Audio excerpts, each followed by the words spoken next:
உலகெங்கிலும் உள்ள தேவர் தொலைக்காட்சி நேயர்களுக்கு இந்து மக்கள் கட்சியின் சார்பில் என்னுடைய வணக்கத்தை தெரிவித்துக் கொள்கின்றேன்.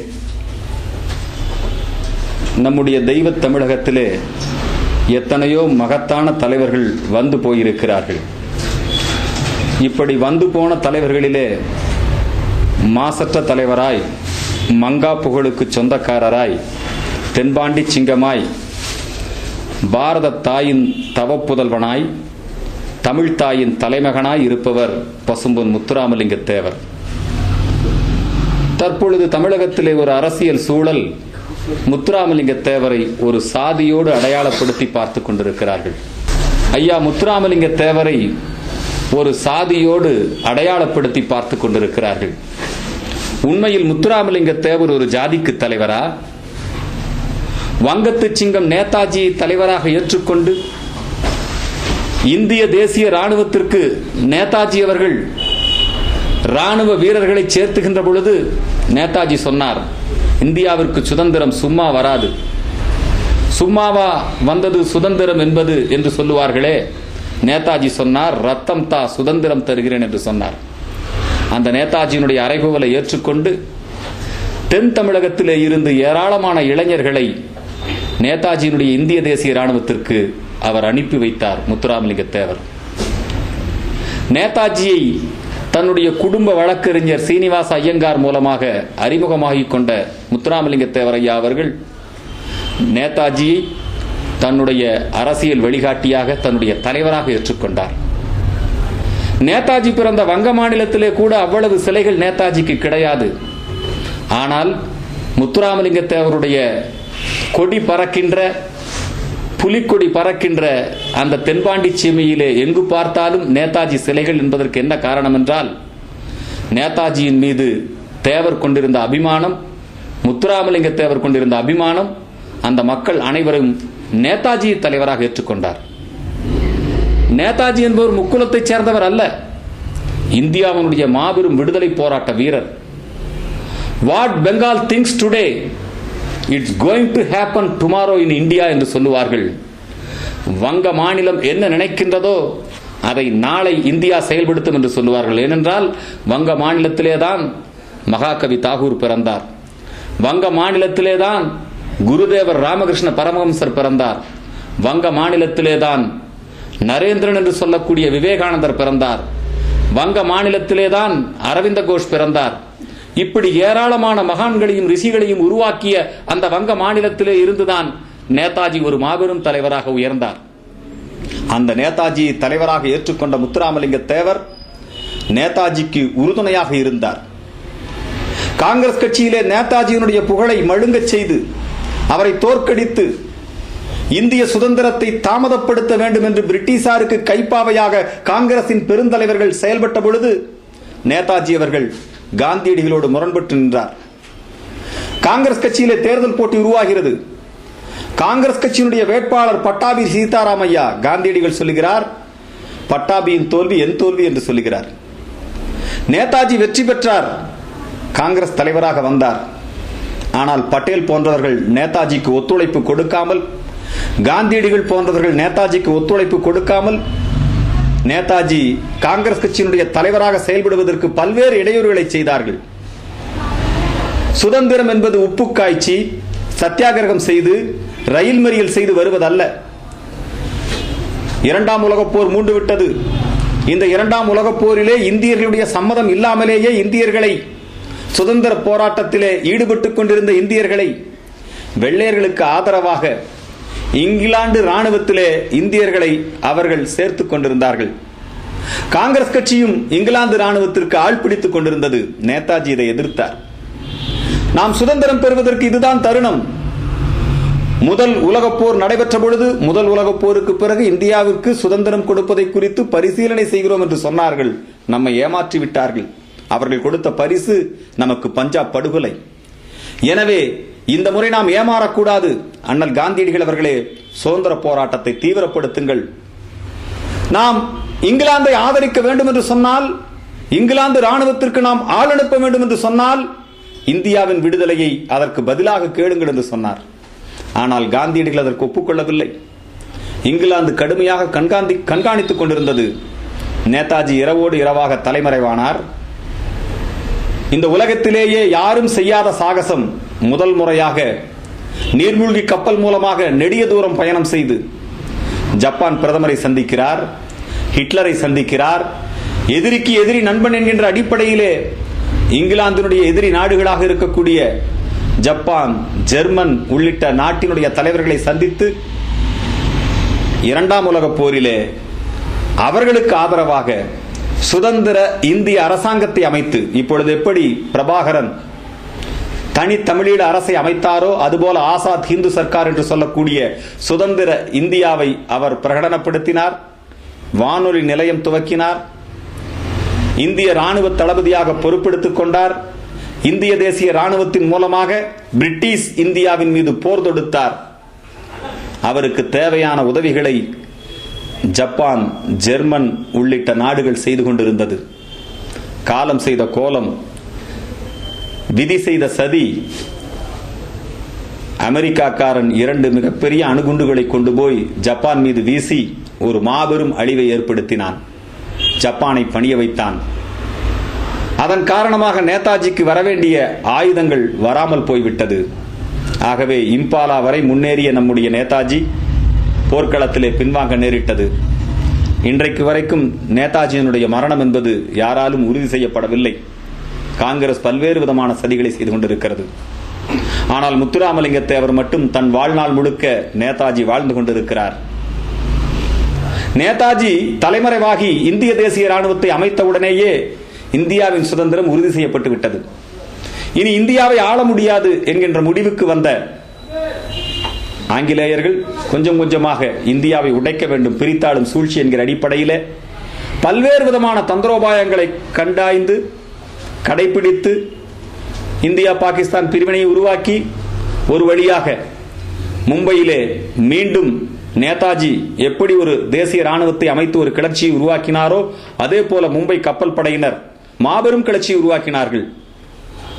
இனி யாரும் இந்தியர்கள் நமக்கு அடிமையாக இருக்க மாட்டார்கள் என்று முடிவுக்கு வந்த இந்தியாவை அவர்கள் விட்டுச் செல்வது என்று தீர்மானித்தார்கள்.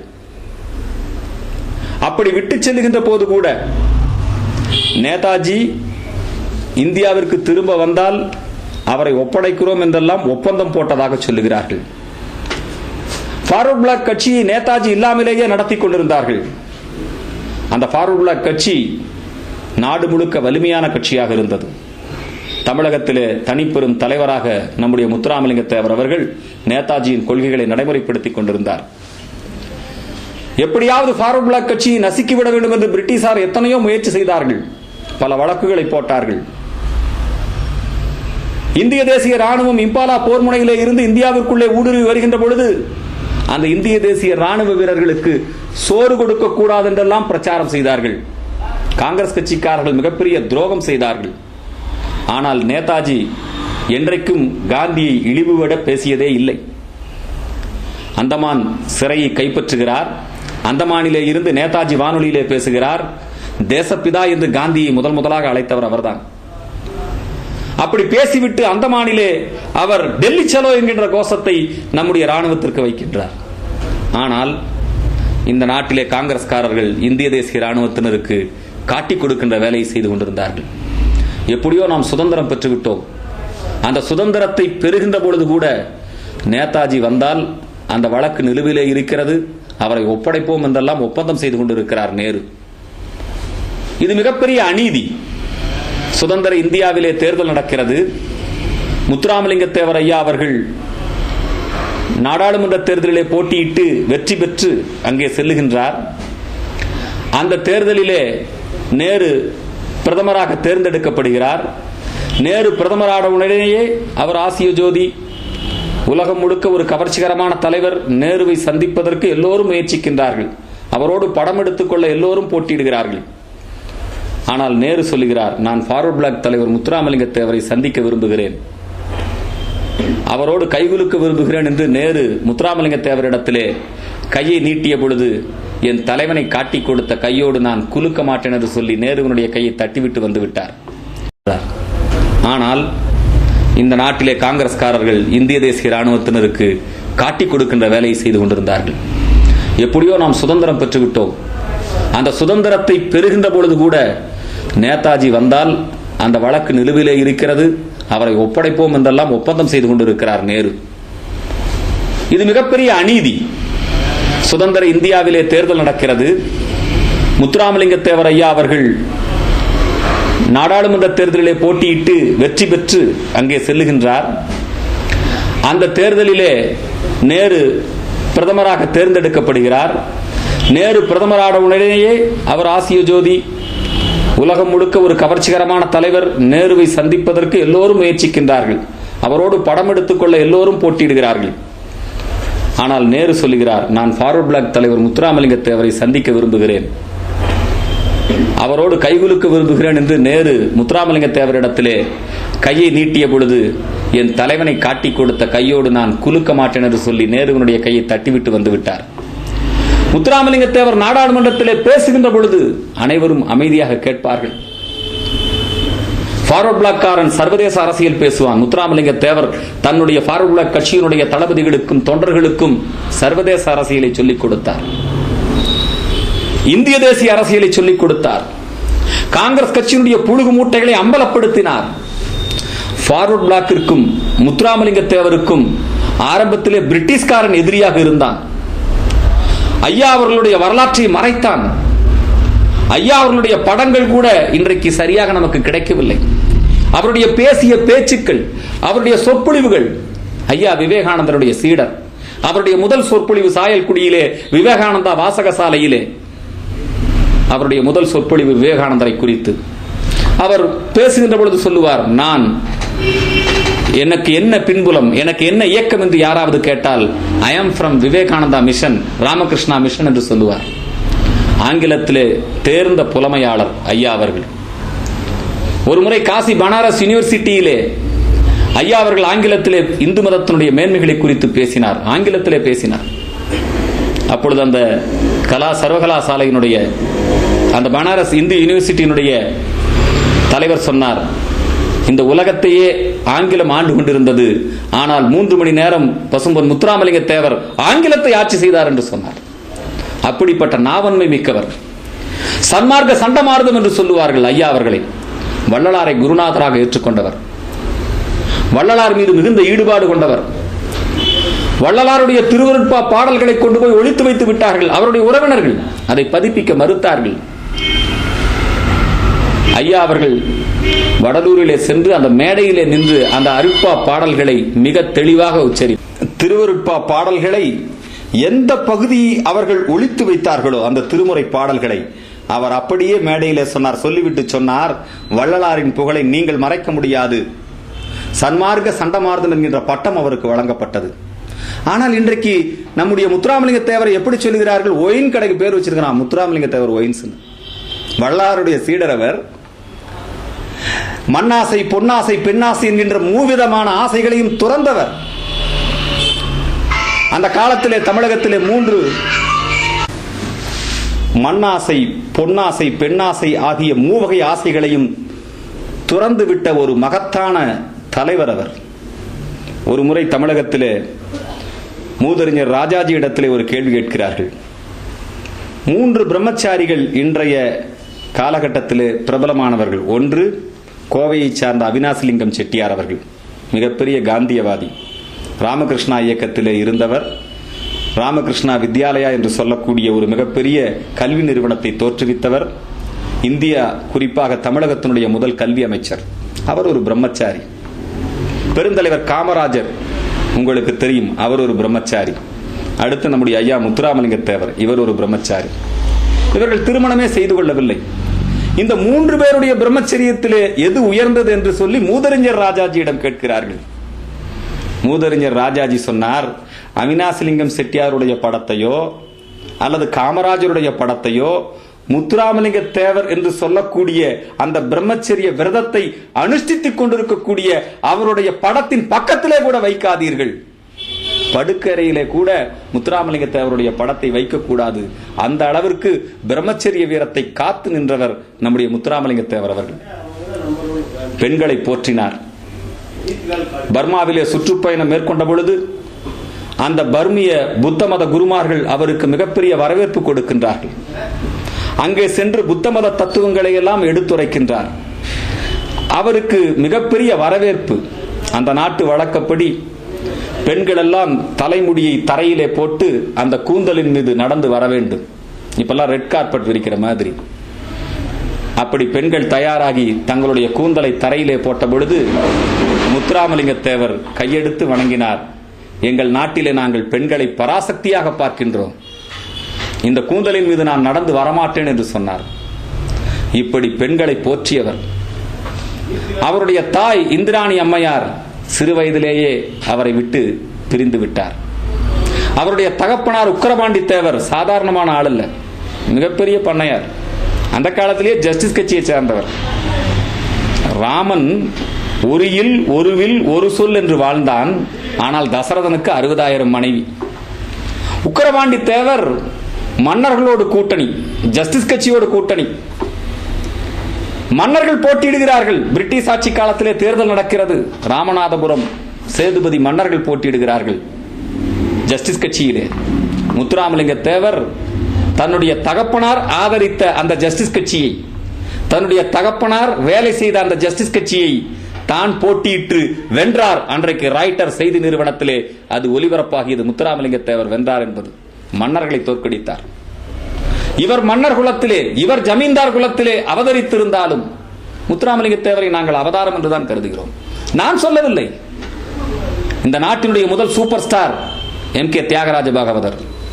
அந்த எம்.கே. தியாகராஜ பாகவதர் வாழ்க்கையின் உச்சாணி கொம்பை தொட்டவர். அவர் வர்றாருன்னா உலகமே கூடி நிற்கும். நேரு அவரோடு படம் எடுத்துக்கொள்ள விரும்பினார். அவரை காங்கிரஸ் கட்சியிலே இணைக்க விரும்பினார். ஆனால் நான் ஒரு ஆன்மீகவாதி, அரசியலுக்கு வரமாட்டேன் என்று சொல்லிவிட்டார் எம்.கே. தியாகராஜ பாகவதர். லட்சுமிகாந்தன் கொலை வழக்கிலே அவர் உள்ளே போய்விட்டார். அவர் வாழ்வின் பிற்பகுதி மிக சோகமானது. கண் போய்விட்டது, பார்வை போய்விட்டது.